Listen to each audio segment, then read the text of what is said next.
calles que uno transita diariamente, ahora transitadas por el Papamóvil y llenas de gente. Todos los días cogemos la autopista, la avenida Oriental, qué sé yo, y ahora ver a Medellín de esta manera engalanada con tantas personas, el Papamóvil, toda la caravana, vista desde el aire además, no todos los días tenemos la oportunidad de ver las vías cotidianas desde el aire, es una sensación muy particular la que se vive en este momento. Miren, es un recorrido de 4 kilómetros que está haciendo desde el Centro de Espectáculos La Macarena, el Papamóvil, hasta el Olaya Herrera.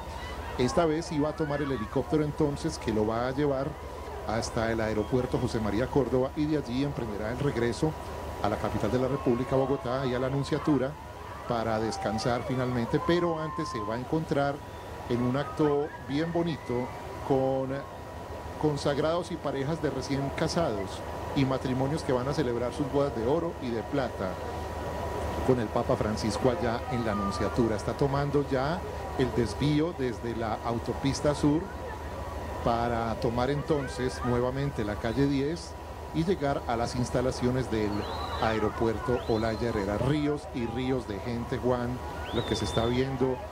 No sé de dónde salieron tantas personas. Sí, mucha gente. Además porque entre otras cosas esta mañana al parecer había dificultades con el tema del helicóptero por el tema de clima. Parece que ya la situación se resolvió. No, ya está despejado. No hay problema. Nos anuncian también, no lo teníamos en el programa, que en el aeropuerto Olaya Herrera va a bendecir a la patrona de los pilotos, sí, la que es la Virgen de Loreto, de la cual Néstor Armando nos puede hacer una reseña así cortiquitica, porque usted se sabe la historia de todos los santos, ¿no? Sí, es la patrona de los pilotos por una razón muy elemental. En 1294 estaban en una de las cruzadas, llegaron los árabes a Nazaret y ya era un lugar que era un santuario desde los albores del cristianismo que iban a rezar allá, a la casa de Nazaret. La casa de Nazaret era una pequeña casa que estaba empotrada contra una roca. Y una noche cualquiera, porque los católicos pues decían, Señor, protégenos la casita. Y una noche cualquiera desapareció y la llevaron a Croacia. Dicen que fueron los ángeles quienes la transportaron a Croacia. A los 3 años, los mismos serafines la levantaron y la llevaron a una localidad que se llama Recanati, junto a un bosque de laureles, de ahí Loreto. Pues esa iglesia está ahí. Le hicieron examen con carbono 14 y encontraron que es madera del primer siglo de Israel, porque le hicieron unas pruebas de polinización y encontraron polen de esa época. Está montada simplemente sobre las paredes, no tiene base, y al medir las bases y al medir toda la casa encaja perfectamente con los cimientos de la casa en Nazaret, y queda el espacio suficiente porque estaba empotrada contra una roca y entonces está vacía por ese lado. Ya quedó en la iglesia de Nazaret, allá queda la base de la iglesia, la base de la casa, y está la parte posterior que está empotrada en la roca. Y desde entonces, por el hecho de que los ángeles transportaron esta Virgen a Italia, de ahí nace el que sea la patrona de los aviadores. Algunos dicen que fueron los templarios que sacaron subrepticiamente esto y se lo llevaron a Italia. De todas maneras, es algo que no se puede explicar por qué aparece en Italia, en la localidad de Recanati. Esa es la historia de Nuestra Señora de Loreto. Néstor la tiene clara. Sí, señor. Bueno, y aquí tenemos un barrio, ¿no? Sí, claro, el barrio Loreto, entre otras cosas. Claro, indiscutiblemente. un mirador de Medellín hermoso, el sector de Loreto. Pregunta del padre Juan Jaime Escobar, nos dio ahorita un resumen rápidamente, padre. Llamó mucho la atención esto de que el diablo entra por el bolsillo. Por el bolsillo, es una expresión muy particular para los consagrados. Hagamos un poquito de llamado de atención a esta expresión, sí. Es una de las grandes preocupaciones del Papa Francisco, cuando la experiencia religiosa y cuando el seguimiento de Cristo es sustituido por el seguimiento de la comodidad, el seguimiento de los intereses económicos, y lamentablemente es un riesgo que siempre existe. El dinero es goloso, como decimos en Antioquia, la plata es golosa y por la plata baila el perro, y al fin de cuentas cuántas monstruosidades se han hecho por dinero. El mismo narcotráfico que ha asolado nuestro país, en el fondo es simplemente un cochino amor al dinero. Esa es la gran preocupación, de que algo como el amor al dinero corrompa la vocación más desinteresada de todas. No podemos servir a dos dioses. No se puede servir a dos. Pero ¿por qué hizo ese llamado de atención no solamente pues lo tomamos para todos los ciudadanos, pero específicamente a los obispos, a los sacerdotes, a los seminaristas que estaban en la Macarena. Porque somos los más obligados a llevar una vida de seguimiento de Jesús, y uno de los signos claros del seguimiento de Jesús es la sencillez y la pobreza.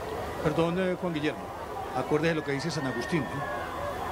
El dinero es el estiércol del diablo, dice San Agustín. Pero en contraste también, recuerde que hay una parte en la que él dice, tampoco podemos ser administradores de desgracias, Padre. Cuando se le dice a los consagrados, no podemos seguir siendo administradores de desgracias, hay unos que siempre están quejándose. ¿A qué se refiere, Padre? Se refiere muy especialmente a que en estos últimos tiempos, sobre todo en el final del siglo XX y comienzo del siglo XXI, ha habido como todo un ambiente pesimista en la iglesia, en el sentido de somos pocos, cada vez hay más increencia, sí, los jóvenes no son sensibles. Que la época es distinta. Exacto, la época es distinta, hay iglesias vacías, hay menos vocaciones, hay seminarios que han cerrado, y entonces pareciera que todo es una quejadera. Una quejadera. Y dice el Papa, no somos administradores de desgracias, sino de promesas, de gozo, de alegría. La clave en la vida consagrada, sea esta religiosa o laica, la clave de la vida consagrada es la alegría. Por eso el tercer elemento para preservar y salvar la vocación, decía él, es permanecer en la alegría y hacer de la alegría el gran testimonio de nuestra experiencia de Dios, de nuestra cercanía con Jesús, de nuestro amor a Dios. Y siempre va a haber dificultades, por eso digo, cuentos chinos, siempre hay dificultades. Y la cruz es pesada, pero no quita la alegría. Miren, yo tengo una historia que les voy a contar. Hay una familia que vino desde el Amazonas, es una familia indígena que trae un presente para el Papa, es una esclavina que tiene la inscripción en italiano, bueno, la voy a hacer en español, y es una frase que dijo el Papa en alguna de las reuniones con los religiosos: quiero una iglesia pobre para gente pobre.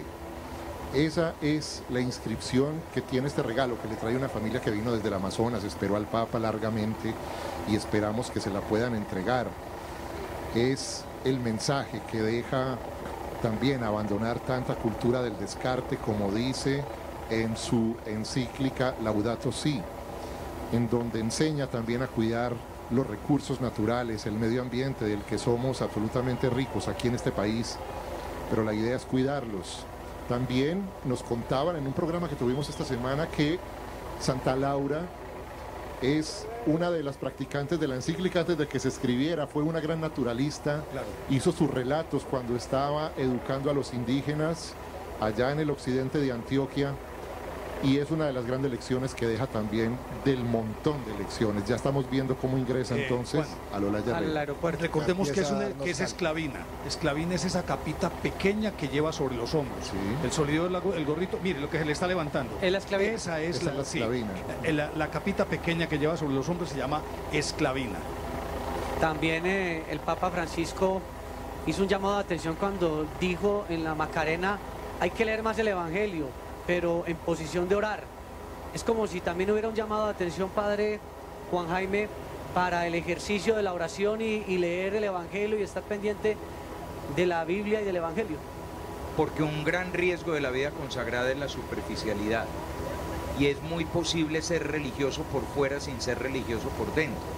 Es decir, me consagré, soy sacerdote, soy monja, soy monje, soy consagrado, pertenezco a un instituto secular, pero ¿y cuál es la savia interior de esa vida?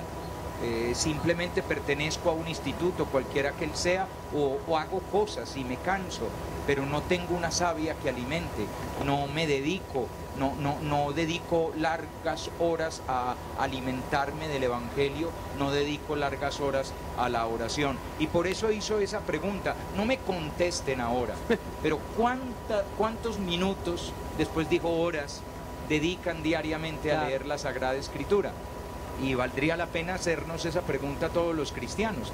Tenemos una Sagrada Escritura que es justamente la palabra de Dios, que nos quiere mostrar el sentido de la vida, y nosotros leemos muchas realidades, muchas superficialidades. ¿Cuántas veces al día miramos la pantalla de nuestro celular para leer tonterías? y sin embargo el WhatsApp que nos envía Dios rara vez lo vemos. Un llamado también que hizo el sumo pontífice padre Juan Jaime, esta vez fue en la misa campal. Él decía, atrévanse a involucrarse, aunque hay muchas personas que creen que involucrarse es mancharse, ensuciarse. ¿Cuál es el llamado que nos hace ahí el Santo Padre? Que hay que mezclarse con la realidad. En la vida cristiana y muy especialmente en la religiosa, siempre existe como el riesgo de que hagamos una secta de puros. Nosotros los mejores o los especiales o los que sí estamos en la verdad, hacemos un grupúsculo en el que nos sentimos bien y confortables porque más o menos todos pensamos lo mismo. Y no, hay que involucrarse. Y hay que involucrarse porque la realidad está hecha no de algunos, sino que está hecha de todos. Y todos son los buenos, los malos, los sanos, los enfermos. Hay que involucrarse y mezclarse con ellos. Y algo que él ejemplifica además diariamente con su tema de austeridad y todo. No, y en la Macarena dijo, todos somos pecadores. Mensaje claro.